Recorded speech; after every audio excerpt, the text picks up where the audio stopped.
Well, Valentine's Day is here. Here to celebrate all you people who found the perfect partner. Now, despite my cynical, self-destructive, liver-killing nature, I can still be a bit of a romantic, believe it or not. You sound like a gay.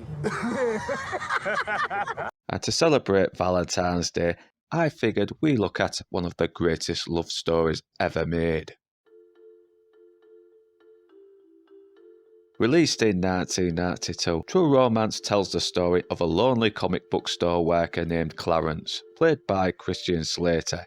After being rejected by some random lass at a bar, I don't think so.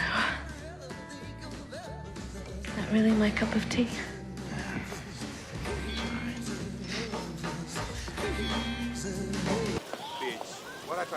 Lesbian.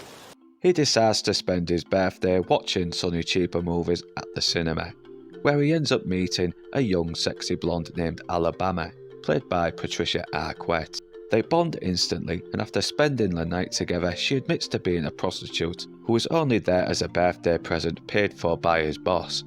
Christ, are all comic book store owners this awesome? Thankfully, he manages to be okay with that, and for a good reason. I can't tell you how relieved I was when you took off your dress. You didn't have a dick. They both fall in love, they get married, leading to Clarence killing Alabama's sadistic pimp Drexel after a heart-to-heart with his imaginary friend Elvis. Makes sense to me. And after collecting Alabama's things, it turns out he accidentally has taken a shitload of coke. Yeah, now it's a party. And to make things worse, they learn it belongs to the mob, forcing them to go on the run. Shit. Can they sell the coke and escape before the mob catches up to them? We'll find out today. What can I say that hasn't been said already about True Romance? It's fucking fantastic.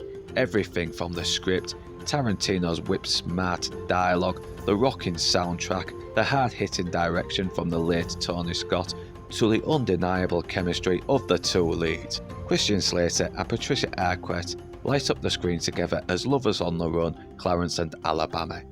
God, do I love these two. Every time they're on screen together, I never want to see anything bad happen to them. They're so fucking adorable, I can't help but want them to drive into the sunset and live happily ever after. Slater is charming as good-natured Elvis nerd Clarence, who is also willing to unleash a more violent side if anyone messes with the people he loves. Open your eyes. I said open your eyes! You thought it was pretty funny, didn't you, huh? You piece of Such a man. I'd follow him to hell and back, I would. Arquette has never looked sexier as Alabama. She's sassy, innocent, sweet-natured, but also has a strength to her, especially in the scene where she is brutally beaten by mobster Virgil, played by the late James Gandolfini, and damn does she fucking kill it in this scene. The rest of the cast provide great support. Gary Oldman is on fearless psychotic form as abusive pimp Drexel. I know I'm pretty, but I ain't as pretty as a couple of titties. Ooh-wee, this shall be fierce.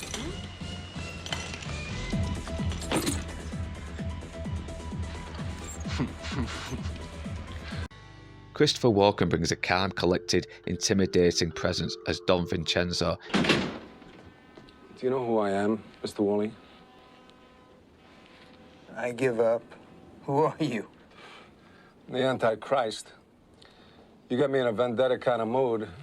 You tell the angels in heaven you never seen evil so singularly personified as you did in the face of the man who killed you. Even the late James Gandolfini makes a hell of an impression as ruthless henchman Virgil, in what might be the most disturbing scene in the movie. In this scene, Alabama returns to the motel room, only to end up being brutally beaten by Virgil after refusing to betray Clarence and give up the coke. It's a brutal, visceral scene that starts off with Virgil showing admiration for Alabama's loyalty and strength, even to the point where he opens up about his first kill and how it has changed him over the years. Now, the first time you kill somebody, that's the hardest. The second one ain't no fucking Mardi Gras either, but it's better than the first one because you still feel the same thing, you know? except it's more diluted, you know, it's better. I drew up on the first one, you believe that? Now I do it just to watch the fucking expression change. And when Alabama fights back, his admiration turns to fury, forcing her to use whatever she can to her advantage in order to take him down. Remember when women could be tough yet also believable and realistic? Unlike...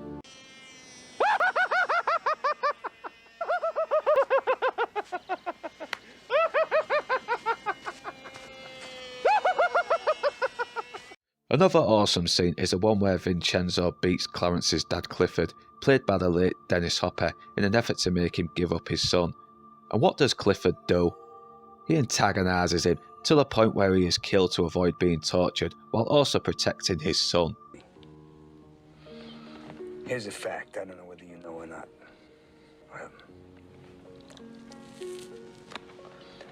Sicilians were spawned by... What are you saying? The sheriff is near! It's a well-written scene with real tension, with both actors at the top of their game. And I love how Christopher Walken never resorts to shouting to show he means business. I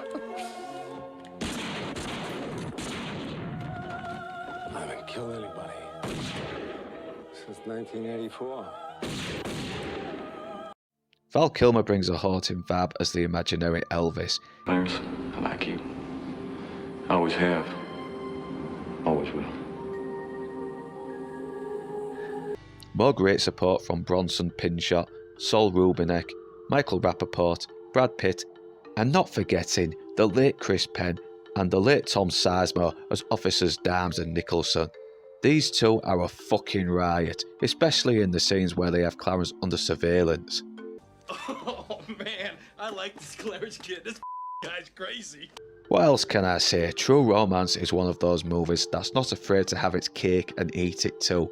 The dialogue is witty, the humour is dark, the characters are charming, they always feel fleshed out, and thanks to the pacing of the late Tony Scott, the movie never outstays its welcome. And despite Scott having a more broad approach to filmmaking compared to Tarantino's more subtle, slow-paced approach, the action and violence feels more emotional compared to his more usually loud, bombastic style he is well known for. And Hans Zimmer's haunting score only complements the violence even more.